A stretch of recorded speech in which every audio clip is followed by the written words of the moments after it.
سورہ توبہ 36 نمبر آیات تے شپږ دیرشم نمبر آیات د سورہ توبہ. الله جل جلاله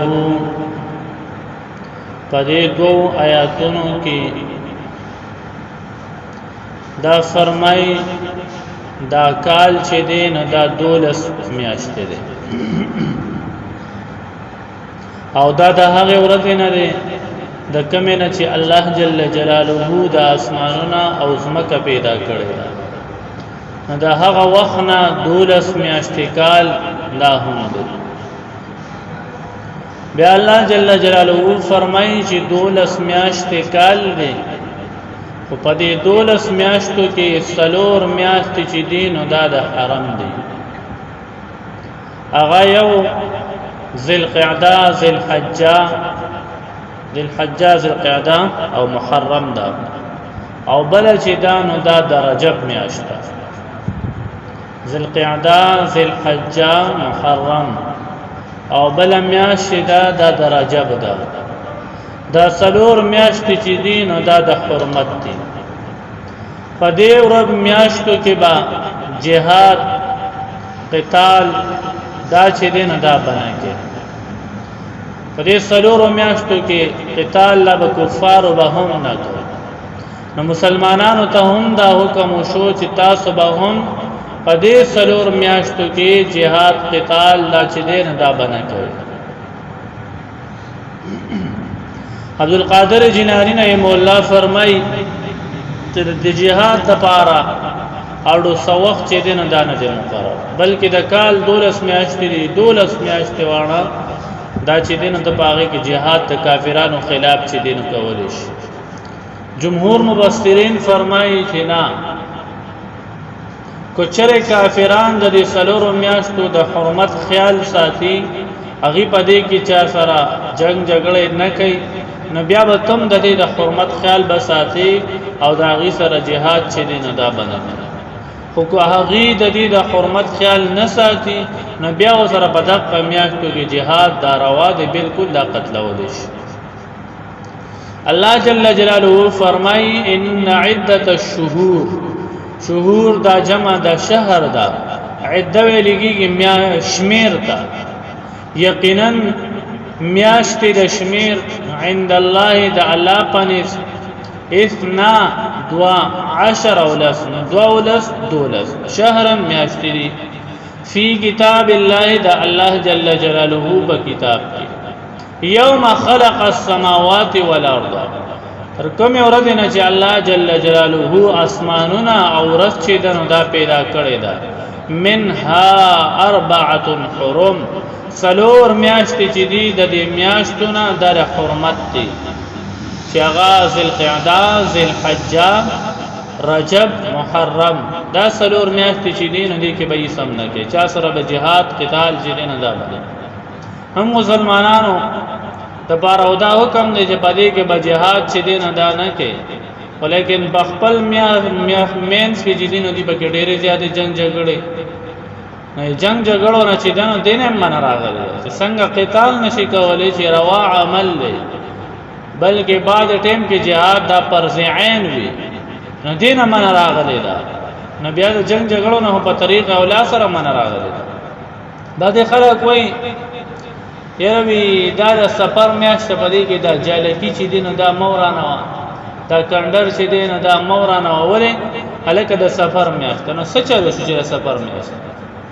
دا په کوم حدیث کې راغلی چې د سفر په میاشت کې جالکی چې دینه دا بنا راوړاله دا د قران په کوم آیات کې راغلی دی چې را جالکی چې دینه دا بنا ورانه کندر چې دینه دا بنا ورانه دا سه په خوا یو د غسلې مشهورې د دې هیڅ حیثیت چې نه دا نشته دی نو دې سفر د میاشت بیا داسې د غور کول اصل د حرمت میاشت د غسلور دی چې په دې سلورو کې من نه دراغلي چې را تاسو په دې کې جالکی مورانه چې په سلورو کې من نه دراغلي چې تاسو کندرې مورانه وي نو بیا په سفر کې راکمه غاړې من راغله چې تاسو په دې کې دا شي نه مکه وي دې کې دا کوي دې کې هغه دا څه خبرې دي کې سم نشته نو دا د درو خبرې مشهورې دي او بعض خلک سم دین غني نو دا ګوره الټه ګناګار دي چې څوک دا دین غني چې دا مورانه وي دا ګناګار دي داخله دې د خپل ګناه باندې د الله نه توبه او استغفار دی دا ګناګار دي سلور میاشتې صرف د حرمت دي نور د دې کې بیا څه د خدمت حرمت نشته او حرمت د سره هغه دار چې په دې ورځ په دې سلور میاشتو کې جهاد چې دین دا بنګي دا نه چې هر په دې سلور میاشتو کې جاريږي ونورانه تو کور کې وجهونه جالګي سی واقعي دې سره نشتی راځي نه دا ډایرکټ ختمه دا په کور کې مبرې دي بعض خلک وایي یاره دا بزرګ دي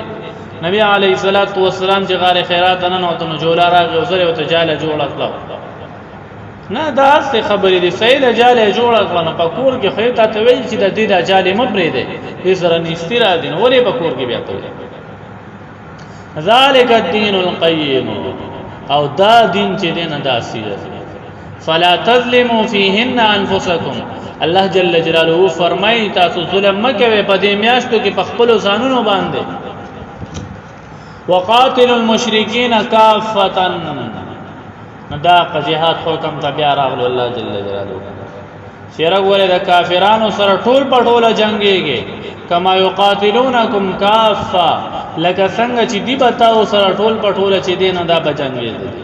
نه دا ورنګ تاسو د کافرانو سره ټول پټول چې دی دا جنگيږي تو کله چې د سلور میاشتې تیرې شي د سلور میاشتې نوي واعلموا فواشي ان الله مع المتقين یقینا الله جل جلاله د متقینو سره دی انما النسيء زياده في الكفر نسيئه ستوي نسيئه ویلېږي بدلوالی بدلیدون کی تم نسیه ویلې کیږي او د کفارو بلا کارو چې د نبی علی الصلاۃ والسلام د بعثت نمخ کې پدې کې دا یو بل قباحت چې دینو دا شروع شو چې د قبایلو په درمیان کې به جنگونه چې دینو دا برابر چې کله به یو قبیله ډیره زیاته زوره وا نه برا پاسې دا وبې ویل چې دا د محرم میاشته لہذا د دینه د حرمت اړوم د سفر د میاشتې ته چې دا حرمت بر سفر په میاشت کې وي دا بر محرم په میاشت کې نه وي ناغي و بیا په سفر کې جنگ نه کو په محرم کې چې دین هغه به جنگ کو دي تنسیه ویل کیږي نو یو کال به دا شروع ګراتون کې کال به بیا وی چې لکه محرم د خپل ځای باندې د حرمت چې دین واپس پاتې شي الله فرمای انما النسيء یقینا دا نسیه چې دا بدلول دا زیادت فی الكفر دا خو زیادت دی په کفر کې یضل به الذين كفروا گمراه کړي کیږي په دې سره کسان چې کافران دي یحلونه دی حلالوی دغه عاما یو کال ويحرمونه عاما او حراموی دغه لره یو بل کال باندې یعنی په یو کال کې د میاشتې د ځان لپاره حلال کی چیرې دا حرمت به سفر ته واړو او په بل کال چې راشي واپس حرام کی نو څنګه چې دا کافران دی بدا چل کو چې د سفر میاشت نه د حرمت ده دی بدا ځان لپاره حلال ولا دا رنګه د سفر میاشت نه د حلال ده دی بدا ځان لپاره حرام ولا نه دا قشان چې دا چلونه د دین عیسایان او يهوديانو میز دکړه هغه به هم چې علماء به کوم ویل چې دا شی حلال نه ابا حلال وو چې کوم به حرام ګونو دا به حرام وو الله جل جلاله چې به کوم شی حلال کو هغه به دینه حلال نه ګڼو کوم چې به الله حرام کړو هغه به حرام نه ګڼو کوم چې به دي علماء دي ته چې دا شی حلال دی او دا شی حرام دی هغه به حرام او هغه به حلال ګڼو الله فرمای چې دې کې دا کفارم داسي وو چې دې به ځان د پاره یو کال کې یو میاشت دنه دا به حلال کړه او په بل کال کې به هغه چې دنه دا حرام کړه سره غره لیواتي عده ما حرم الله دې لپاره چې پوره کړی شمیر دا هغه حرم الله چې الله جل جلاله حرام کړی هغه شمیر هغه دې پوره کړی فيحل او پس دې حلال کړی حلالوي ما هغه حرم الله چې الله جل جلاله حرام کړی دې حلالي هغه چې الله حرام کړی دي هغه حلالوي او چې کوم الله جل جلاله حلال کړی دي نه هغه په ځان باندې حراموي لکه سفر میاشت دي کې اوسې سم نشتا لیکن خلک وی جره په دې کې سکن استل او سکندري کول او یا جاری ورانه ول او دا حرام دي کوم دې کې راغلي چې دا جایز نه دي کوم کتاب کې راغلي چې دا صحیح نه دي دا څه ګوره خبرې دي یو دا رنګ کفار هم دا چلونه کوي وی به یره د محرم کې حرمت دی نه حرمت به بدل کو نو سفر ته به واړو او بل کال چې براغه نو سفر میاش دا هو حلال او عادي او بزان حرام کړه بل کال کې به هم دا قرار نشي د محرم میاش په پیو حرامه ابه ځان د پر حلال غنل زین لهم سوء اعمالهم الله جل جلاله فرمایي چې مزین کړی شوی دي د لپاره بد عملونه ردوي دي چې کوم بد اعمال کوي دغه بد عملونه دي ته ډېر خپل ښکاری دعوت یو دین ښکاری الله فرمایي دا تاسو خیسته کړی شوی دي حقیقت د اعمال هیڅ هم نشته والله لا يهدي القوم الكافرين الله جل جلاله هدايت نه کوي قوم کافرانو الله يرحمه